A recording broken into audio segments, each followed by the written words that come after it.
how's it going? You do know it's bedtime now, right? Should go back to bed. Can't sleep, huh?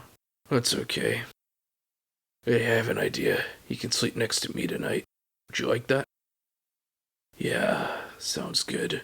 I'd like that a lot too, okay, kid? Alright, here. Let me move the blanket over just a bit. Alright, hop into bed with me. Can't sleep, huh? Yeah, it's okay, I've been there before. I even got you those melatonin gummies you can take to help you sleep. Did you take any of them? Yeah, you took some, just can't sleep, huh? Don't worry about it, it's okay. I'm sure you'll be able to go to sleep eventually. So, you think you have insomnia? Yeah, it's okay. Plus, I hope you can feel better. It's okay. I mean, I guess that you just have insomnia. That's alright.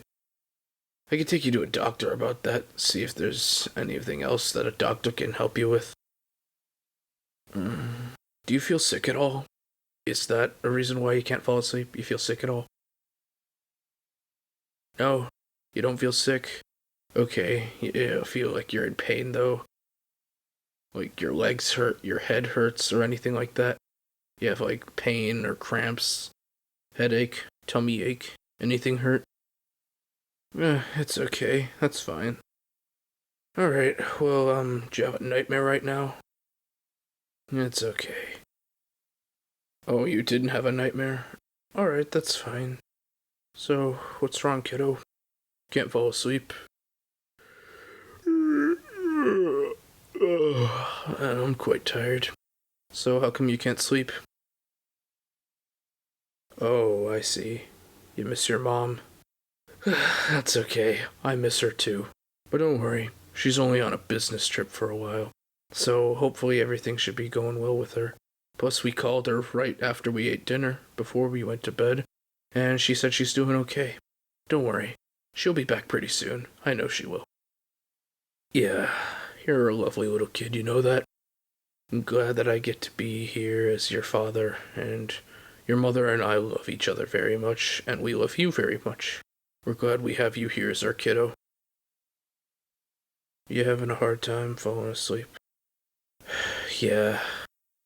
I hope you feel better, though. And hope you can fall asleep better. Alright. Well, it was a pretty exciting day today, but it's time to go to bed now. You want me to tell you a story? Yeah, okay. I could tell you a story. What kind of story would you like to hear?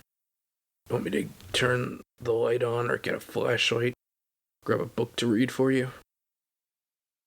You want me to make up a story for you that I can tell you? Alright, sure, yeah. I know I've done this before, but I haven't done this in a while, so let's see how it goes. Alright, get under the blanket. Alright, so, once upon a time, a long, long, long time ago, in a very, very far away land out in space. No, this is not the story of Star Wars. I know it sounds like it, but it's not. A long time ago, in a very far away land out in space, a star was traveling through space. The star was looking for help, and was also sent as a savior to go rescue the people of a distant planet.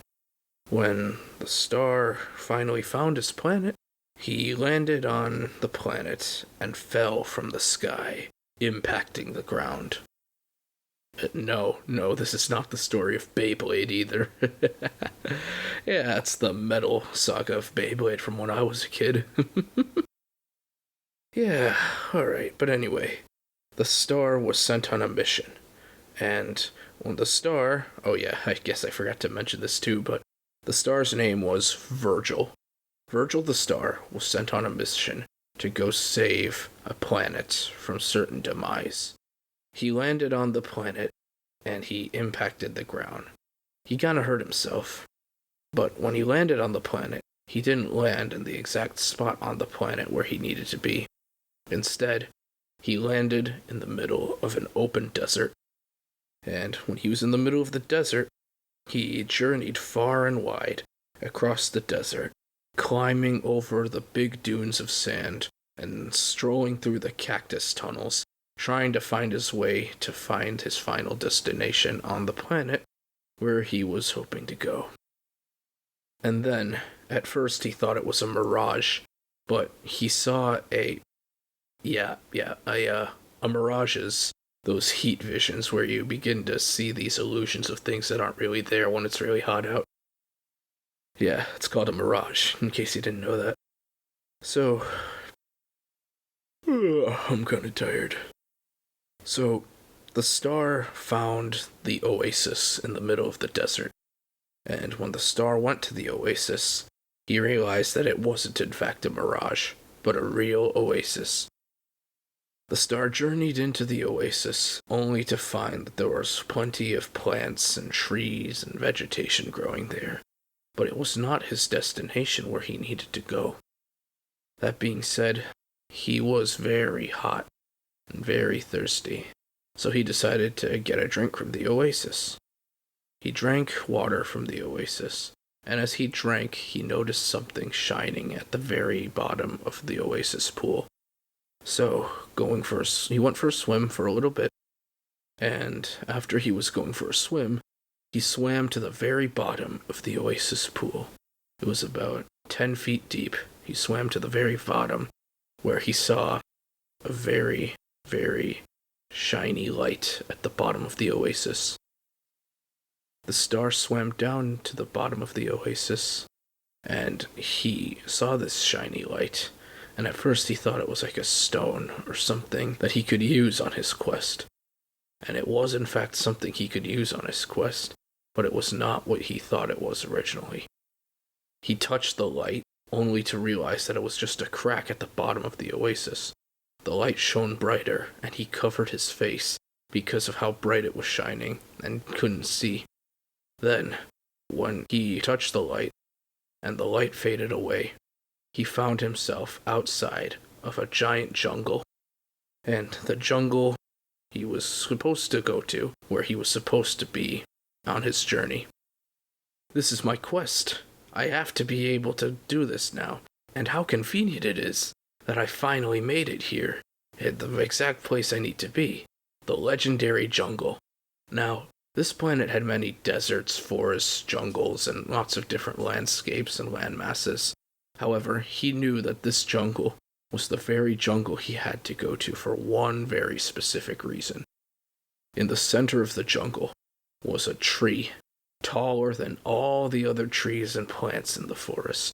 It was like halfway to the sky, and it was also a very, very magical tree, because the tree had a barrier that it was exuberating, or it was casting out a barrier around the forest in the shape of a giant dome. He went there, and he tried to get in to the forest, but he couldn't get in. The barrier was just too strong for the likes of him. He tried finding a way in, and thus he couldn't find a way in. While going around the barrier of the forest, at some point, he met two little rabbits. The rabbits had golden fur, and he talked to the rabbits. "I need to get in," he said. "You have to let me into this forest. I came here from a distant galaxy to save you and the people of your planet. So please, you have to let me in somehow." At first, the rabbits didn't believe him, but there was someone who did believe him, and that was the grandfather of the two baby rabbits. You see, the grandfather came and said, "Many, many years ago, my mother would often tell me about a star who would come down from the sky and save us all. You must be that star who was sent to save us all." "I am," said Virgil. "I came here to save the people of your planet from their certain demise. That is what I have come to this planet to do. So, without further ado, I will let you in." The grandfather rabbit then let Virgil the star into the forest, on the outskirts of the forest, and he said, "Thank you for letting me in, Mr. Grandfather Rabbit. Call me Cedric. said the grandfather rabbit. The two little rabbits, though, wanted to stay and play with Virgil some more. However, Virgil was there on important business and could not be interrupted. So the grandfather rabbit said, I'm going to take you two rabbits back to your house, and afterwards I'm going to take Virgil around the forest. So he dropped them off back at their house and said, I'll be back tomorrow to play with you guys. Then Cedric the grandfather rabbit took Virgil to go all around the forest to show him around their sacred home in this forest on their distant planet that they call their home. Throughout the journey, Virgil met many different creatures who lived in the forest. Rabbits, fish, insects, snakes, squirrels, chipmunks, and many, many more. You know, you have been very kind to me, Mr. Cedric. I must thank you for doing this. But if I may ask, there's something I need to know that really intrigues me. I noticed upon coming here that this forest was guarded by a giant barrier. And I want to know what produces this barrier, and why is it guarded like this? And Cedric told him, because the barrier is used for our safety, and it comes from the center tree. The tallest tree you saw in this forest, that is where it comes from. And it is being powered by the Moonstone. The Moonstone is the source of power and life for all of us creatures here in this forest on this planet. And without it, we cannot survive.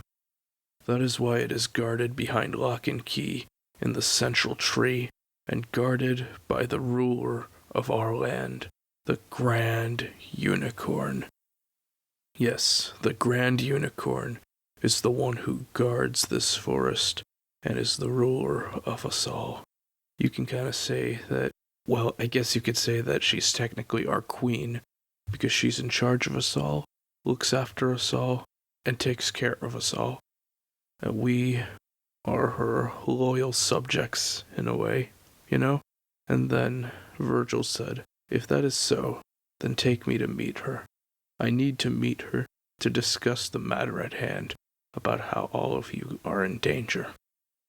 Very well then, said Cedric. And thus the two of them went to the central tree. Upon arriving at the central tree, they were greeted by two guards. The two guards said no one is allowed to go inside the central tree without prior appointments made. And thus the unicorn came out of the tree and said, stand down, guards. I can handle myself. She walked out of the tree and came outside and said, oh, hello there, Cedric. And who are you? My name is Virgil.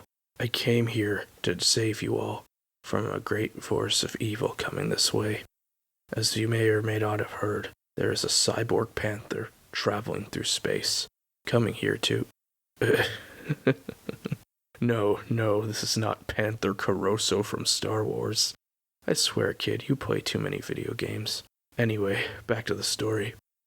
So, I am here to save you from the mutant green panther named Anka Pardis, who is traveling across the galaxy to steal your power source that gives all life to this jungle and life to the planet. And then the unicorn said, oh, you must be talking about the Moonstone. Come this way. I will show you what it is. And then they went inside the tree, and the inside of the tree looked like a giant crystal palace. Everything was shiny and new. All of it was very fancy. And then they were able to go see the Moonstone. In the basement of the tree, they went there, into this giant cellar with lots and lots of light flowing in it somehow.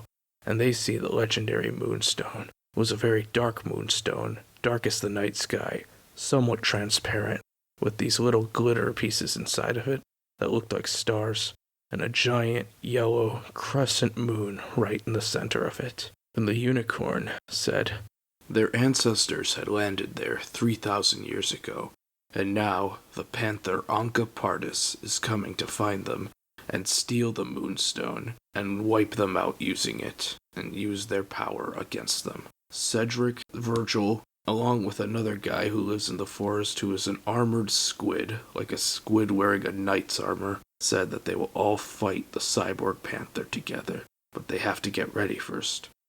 But just after they said that, they hear a large, loud crash outside, and that could only have meant one thing. The unicorn realized that Oncopartis the panther is there already. And then sure enough, she was right. They went outside, and they saw an army of cyborg aliens being led by the cyborg panther. All the animals who lived in the forest did what they could to protect their forest by strengthening the barrier. They pierced swords that they had into giant keystones and barrier stones to reinforce the barrier, leaving them outside.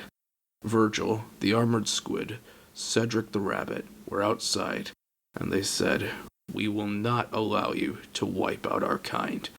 We will defend us against you, against everything you have at us. We will prevail." Then Oncopartis said, "I doubt that very much." And with that being said, they charged into battle. Everyone was very quick to fight, and they were taking on as many enemies as they could. Virgil the Star was shooting blue star laser blasts out of his hands because he was an entity from the cosmos. Cedric, the grandfather rabbit, despite his old age, he was a master of kung fu, and he fought them all off with hand-to-hand combat. And he was shot at many times by the cyborgs, but it didn't matter how many times he was shot at. He could evade every single laser and took out so many cyborgs at once. The armored squid sprayed them with ink, and he would tangle them up in his tentacles and incapacitate them by smashing them into each other before sending them into a pile that Virgil would blast away with his lasers. Throughout the battle, they fought tirelessly and fought until they had nothing left for them. And at one point in the battle, Virgil had even cried out to Oncopartis and asked, "How did you find us here? And what do you want from us?" And Oncopartis said, "You are so naive. I was able to track your location. I came here for the Moonstone, and like it or not, I'm leaving here with it." And then, after fighting for many hours on end, they had all been incapacitated, and essentially, the tables had turned for the bad guys who were starting to win. Cedric, Virgil, this armored squid, and the other soldiers fighting in battle, they were all backed into a corner, and just as they were about to run out of strength, a beacon of light shot up from the center tree in the jungle, and then it shined there for a good 20 seconds. When the beacon of light finally disappeared, the unicorn appeared in the sky. She had grown a pair of wings, which I think the correct term for that would make that she's an alicorn and not a unicorn, because she's part Pegasus, part unicorn. But anyway, she spread her wings out into the sky, and with the moonstone locked into a pendant necklace that she was wearing, she charged into battle and had amped up powers to fight the cyborgs, taking out so many of them at once. After that, she healed the other soldiers, and they all charged back into battle to take out the rest of the cyborgs. They had beaten them all, and once again they had used up all their strength, and by the time they had taken out all the cyborg aliens, there was only one left that they needed to take out, the commander of the army. The mutant green cyborg panther, Oncopartis, stood before them, saying, "Now it is time for me to take you on." And he started to transform, but just before he transformed, an angel descended from the heavens and shot him with a bow and arrow and knocked him out for good. And no, it wasn't Pit from Kid Icarus. Anyway, the angel then thanked them and said that he had once beaten Oncopartis many years ago, and now, with all their help, they were finally able to take down Oncopartis once and for all. This was a major victory. They had beaten Oncopartis. The biggest threat in the galaxy was no more. And all the jungle creatures back at the jungle rejoiced. They took down the barrier, and they were partying and cheering for the soldiers in battle. And best of all, there was no need for the barrier anymore, because now the greatest space threat has been taken down and has ended forever. Furthermore, Virgil also said that from here on out, he would be living in the jungle on that distant planet, with all the jungle creatures who live there, and the unicorn, and he would help them protect from further invaders and threats to their life as they know it. The end. Okay, kid, I know my storytelling skills aren't all that great, but I did the best I could. So what'd you think of that story? You really like it, huh? Very nice. Hey, maybe tomorrow I could tell you another story about how important it was and who the angel was who helped them out. Would you like that? Aww. Starting to drift off, eh? Oh. It's alright. Close your eyes. You're gonna be okay. I promise you that. Yeah. And I promise I'll tell you the story. When your mom gets back home, the three of us can snuggle here together in bed. You could even bring your little sister here if you want. Actually, all four of us should snuggle here together in bed while I make up a pretty funny story to tell you guys. Would you like that? Sounds fabulous. Well, tomorrow when I pick your mother up from the airport, we can do that later on, after we all go out to dinner or something. Would you like that? Aww. Aww. Fast asleep already, eh, kiddo? Sweet dreams, kid. You have no idea how proud of you your mother and I are.